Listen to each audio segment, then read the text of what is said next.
So good afternoon everyone. My name is Maurya Hanspal and in this session we will continue our previous sessions talking about the fixed income instruments. Right. So in this session I will be starting the discussion on talking about some government securities. Yeah.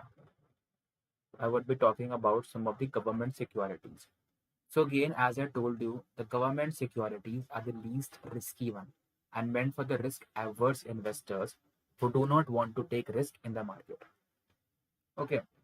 And why these are the least risky one? Because ultimately these are backed up by the government. These are backed up by the government. The government won't be defaulting on the payments of these. And if the government defaults on the payment of these, the trust of the people on the government or on the bond market will reduce. So certainly the foreign institutional investors or the foreign investors have also invested their money into the government securities. And if the government securities default in the payment, that can create a problem for everyone like within the country. Ultimately, the trust and the faith of the people in the Indian securities and the debt securities would abolish. This is like when we talk about the government securities. So when we talk about the government securities, we also call them as gilt securities.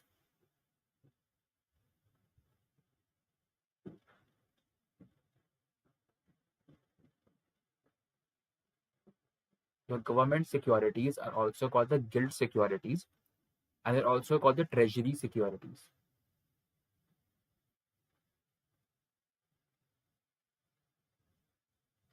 Government securities are also called the gilt securities or the treasury securities.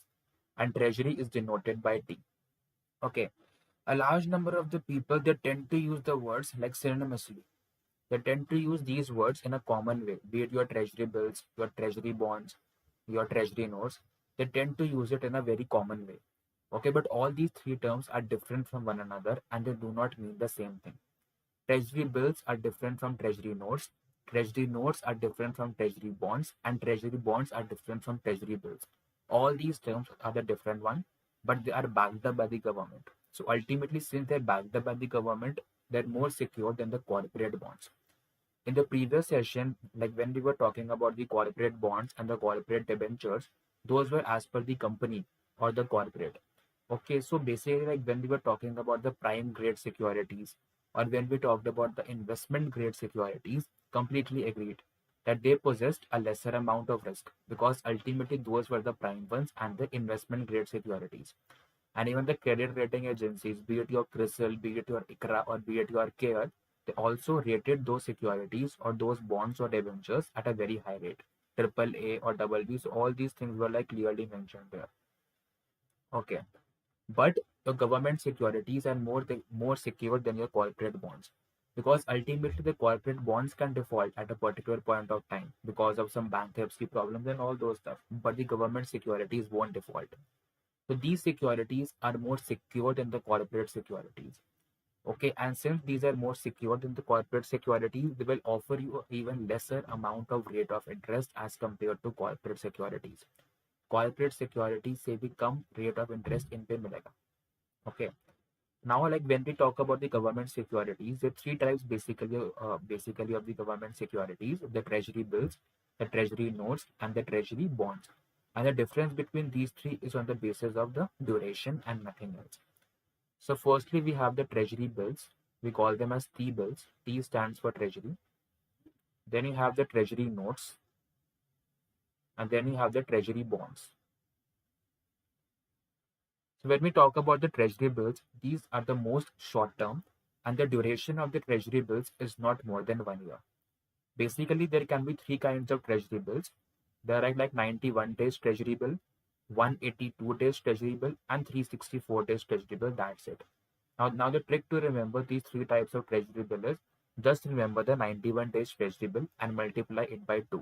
So once you multiply it by 2, you get like 182 days treasury bills. Multiplying 182 by 2, you get the 364 days treasury bills. Okay, so a simple trick to remember these, just multiply it by 2 and you remember all these three bills. So these bills are very short term. Okay, so these bills get a specific rate of interest. Ideally, the rate of interest on government securities, it goes from like 6 to 7%. Okay, so if it's a 91 days treasury bill, then this rate of interest is for the whole year. It's for annually. It might be like calculated for a 6 months basis, or it might be calculated for a 3 months basis. तो like 6% का interest है तो by 3 कर दिया, ठीक है, मतलब तो वैसा सा like people calculate the rate of interest. Also, like these can also be issued at discount and redeemed at par. Because देखो मतलब कि 3 महीने का बिल हो गया, 6 महीने का बिल हो गया, या साल का बिल हो गया, साल में तो like you might get like 6 to 7%, but like 6 months का बिल हो गया या 3 मंथ्स का बिल हो गया, तो वहाँ पे you would obviously get by 3 मतलब half of this return. Okay, so that is something common sense. So like when we talk about the discounted bill is issued at discount and redeemed at par, it means like for example is the face value of the bill. Bill is nothing but your bond instrument, not bond instrument, but a short-term fixed income debt instrument.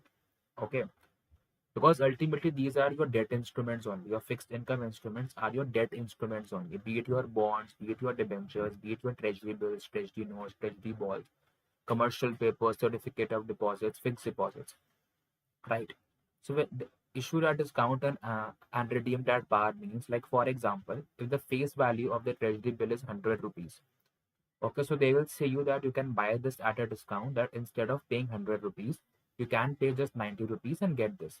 And ultimately, when you are selling it in the market, you can sell it at 100 rupees. So 10 rupees would be your profit here. So it means issuing at discount and redeeming at par. That is the case of the treasury bills, the most short-term instruments. Then somewhere in between, for more than 1 year to 10 years, you have the treasury notes. Basically, the time duration of the treasury notes is from more than 1 year up till 10 years. Okay, so the duration is more and they can offer you a rate of interest semi-annually.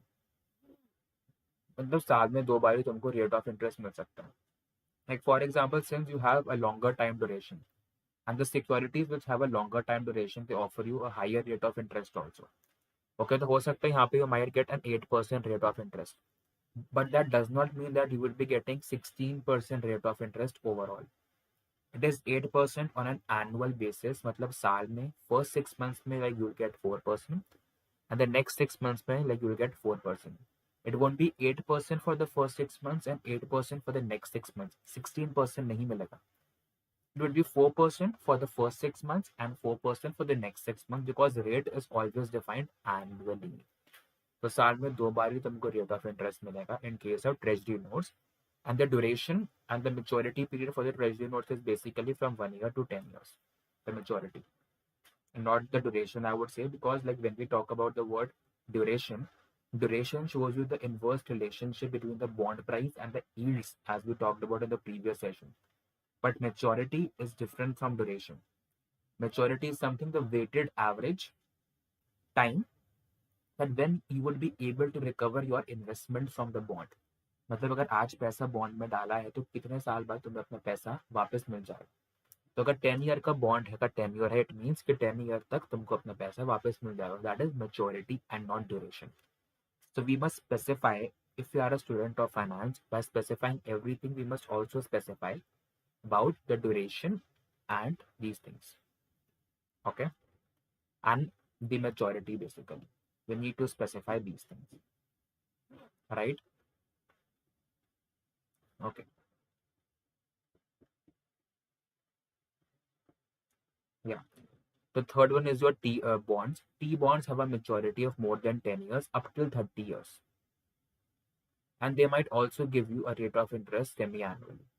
So these are the proper bonds or treasury bonds. They might give you a more rate of interest, maybe 10%. Maybe 10%. I'm just giving some random figures because the more the maturity or the more the time period the bond is yet to be redeemed, the interest rate increases. Okay, so that's why. And they might also give you like semi-annually. And again, the semi-annually does not mean 20%. 5% in the first 6 months, 5% in the next 6 months. From January, February, March, April, May, June. First 6 months, like you'll get 5%. July, August, September, October, November, December. Next 6 months, like you'll get the remaining 5%. That is the case of the government securities, and these are the risk-free rate of interest मिलता है यहाँ पे.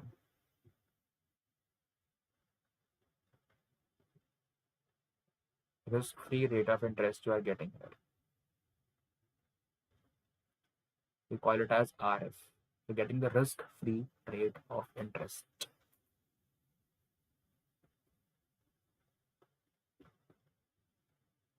Okay, that you can take into consideration, getting a risk-free rate of interest.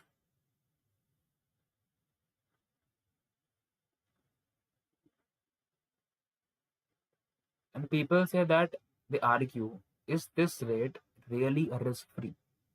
Ideally, for the purpose of our investment, it is risk-free. But in the previous session, I told you the inverse relationship between the price of the bond and yield. If the price of the bond rises, the government yields might also fall. And the price of the bond is falling, the yield might also rise. So if the yields are rising and the bond price is falling, the portfolio might incur a market to market loss. But if the price of the bond is rising and the yields are falling, in that case, you might incur a reinvestment risk. जो भी interest payment मिल रही है उसे you cannot reinvest at a higher rate of interest, तो तुमको वो कम rate of interest ही मिलेगा. So both the price risk and the reinvestment risk would be there because ultimately it's a bond. Okay. Talking about more instruments, you have something called as, you might have heard your parents, grandparents talk about fixed deposits, FDs. Fixed deposits, FDs. So what exactly is an FD? FD is nothing but again a kind of debt instrument where you put your money and get a fixed rate of interest. That times have gone when FDs used to give you a rate of interest of 9%, 10%, 8%. Now they just give you from 5.75% to maximum 6.25%. And the rate of interest has been very low.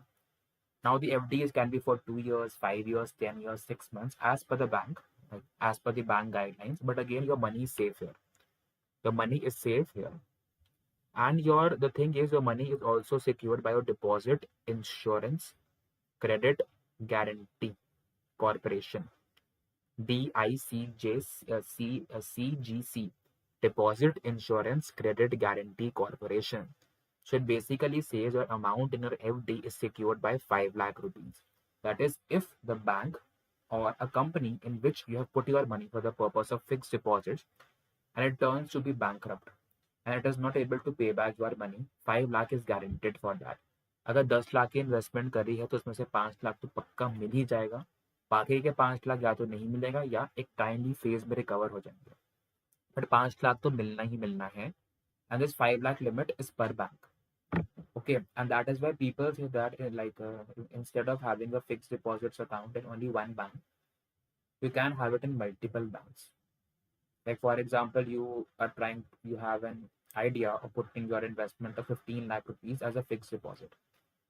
पहले तो बोलूंगा कि stock market में मतलब ज़्यादा prefer करना, पर अगर फिक्स डिपॉजिट्स में करो तो 5 lakhs in bank A, 5 lakhs in bank B and 5 lakhs in bank C.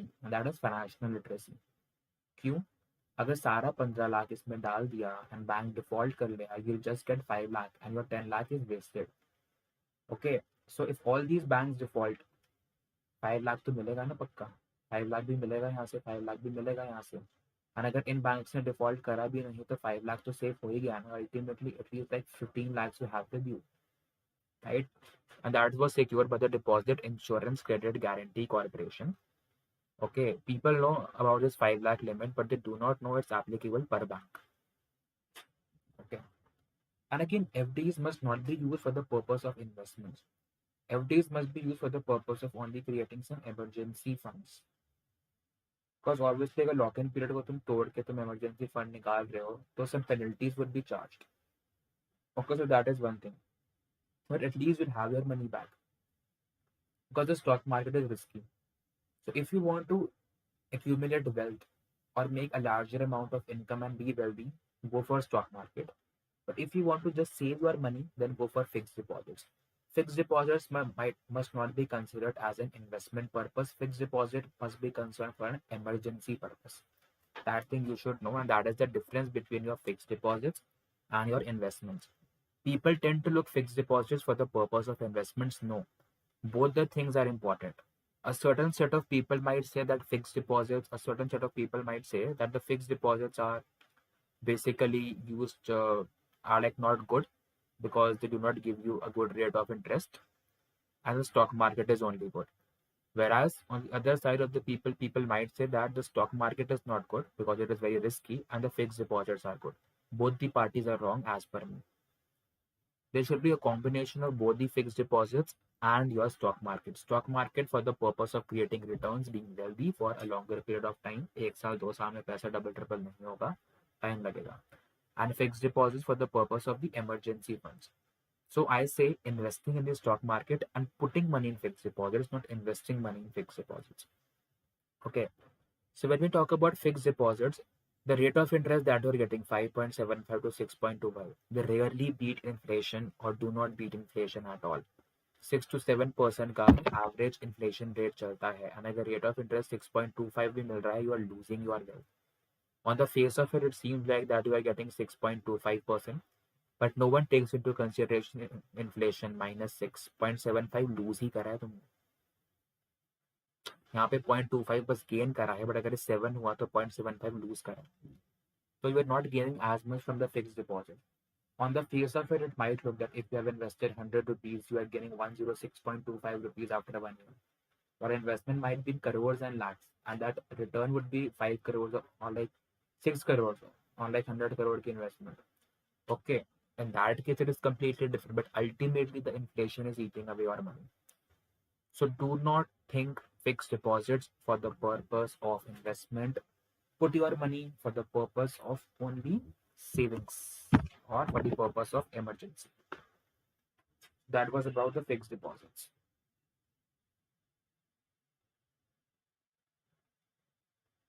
The other instrument you have is the PPF, the Public Provident Fund, and EPF, Employer Provident Fund. The both of them are the same thing.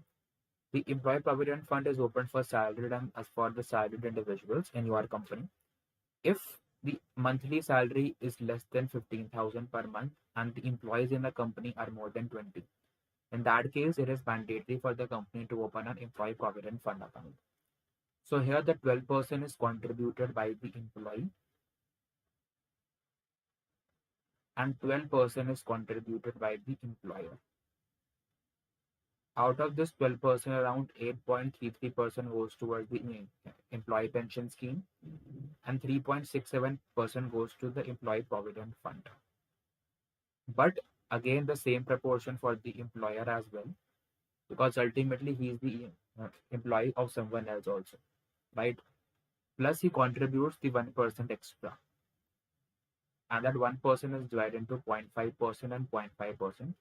Pehla 0.5% is for some administration expenses, and the other 0.5% is for the employee deposit linked insurance. Employee deposit linked insurance, जो पैसा employees डाल रहे हैं वो safe रहे, because the main purpose of them is for their corpus. They want to have a good corpus for the purpose of their retirement. And once you're shifting from one company to another, you can either withdraw your corpus or shift the corpus from one company to another.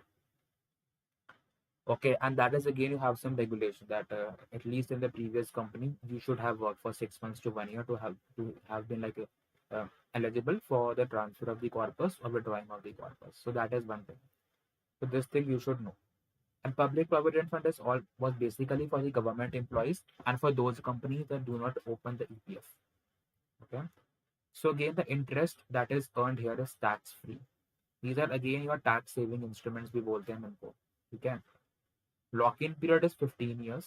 You cannot withdraw your money for 15 years. But if there is some higher emergency, some insolvency, some death, or some urgent money requirements, you can withdraw your money from 7 years. May partial withdrawal can be done. Partial withdrawal of the money can be done. About after 15 years, if you want to extend your PPF, you can extend it for a period of 5 years. Then 5 years के बाद again you can say it for 5 years. तो वो 5 years का break हो जाएगा आगे जाके. Okay. And the minimum investment you can do is 500 rupees per month. Like you can invest here. And the rate of interest it changes. Like sometimes it is 7%, sometimes it's 8%. Much better than the fixed deposits. And the same for the EPF also. Okay, so that is for the case of the public provident fund. Okay. The next thing we have is the national pension scheme. And also in the public provident fund, you are getting a reduction of 1,50,000 on your investment, not interest payment on your investment under Section 80C. And the same stands for national pension scheme also. Like the minimum investment here is like 1000 rupees and you get 80C ka reduction as I told you. Further reduction of 50,000 is also given to you under section 80CCD1B. Further reduction of 50,000 is also given to you under section 80CCD1B. Now, when we talk about your national pension scheme, you can have a tier 1 account and there is a tier 2 account. Tier To have a tier 2 account, it is mandatory to have a tier 1 account. So tier 1 and all these deductions are available for the tier 1 account only. Okay. So again, they give you the three things CAGE. That is, if you want to invest in corporate bonds, you want to invest into alternative securities. Alternative securities are nothing but your securities except the traditional securities of equities and bonds. It can be your commodities, your real estate, your hedge funds, all these things. Gold, silver. Okay. G stands for the government securities and E stands for the equity. So depending upon your risk appetite, you can tell them, and that we call it as an active choice, because in tier 1 account you have two choices, active choices and auto choices. Auto में वो company ने खुद से कर देगी, या जो government agency जहाँ पर भी तुमने अपना मतलब कि पेंशन अकाउंट खुलवाया वो खुद से कर देंगे. एक्टिव में you can deliberately tell them like as per your मतलब कि risk appetite that you are conservative, मतलब तुम मतलब कम रिस्क लेते हो, यू आर एग्रेसिव, तुम ज़्यादा रिस्क लेते हो, या लाइक यू आर मतलब कि moderate. So on the basis of that तो थ्री कैटेगरीज मैंने बोली. एक मैंने बोला था एग्रेसिव, एक मैंने बोला कंजर्वेटिव एंड एक मैंने बोला moderate. So on the basis of these three categories, you can allocate your money. Okay. And the tier 2 account के लिए it's again as a mutual fund की तरह होता है. It's like a mutual fund account. Okay. So ultimately the biggest मतलब कि benefit is like you are getting a fixed rate and 5 years का locking period होता है इसमें भी. ठीक है. बट मतलब इसमें मतलब ये होता है कि तुम लाइफ टाइम कॉन्ट्रीब्यूट करते हो पेंशन में बेसिकली. ठीक है, तुम लाइफ टाइम कॉन्ट्रीब्यूट कर सकते हो. And the biggest advantage to hey that you are getting a fixed rate of interest, but the biggest disadvantage is 75 to 80% of the investment in pension is in large cap companies. Over the years, we have seen that the small and mid cap companies have outperformed the large cap companies. Okay, so that is one thing.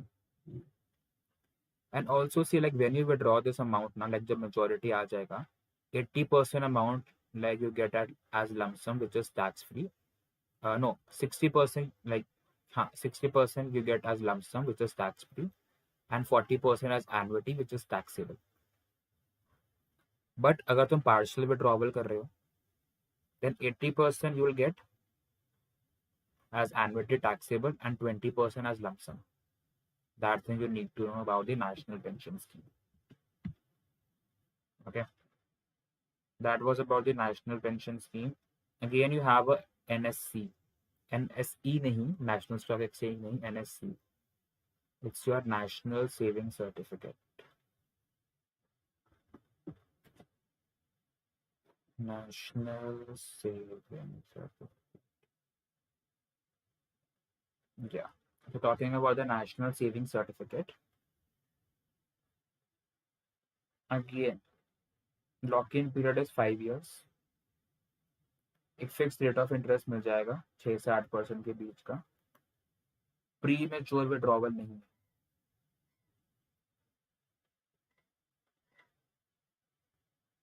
No premature withdrawal.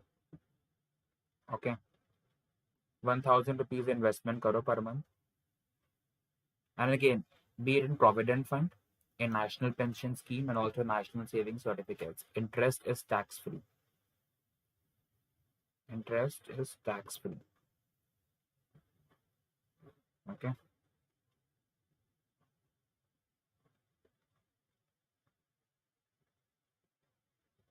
Next one you have Sukanya Samriddhi Yojana.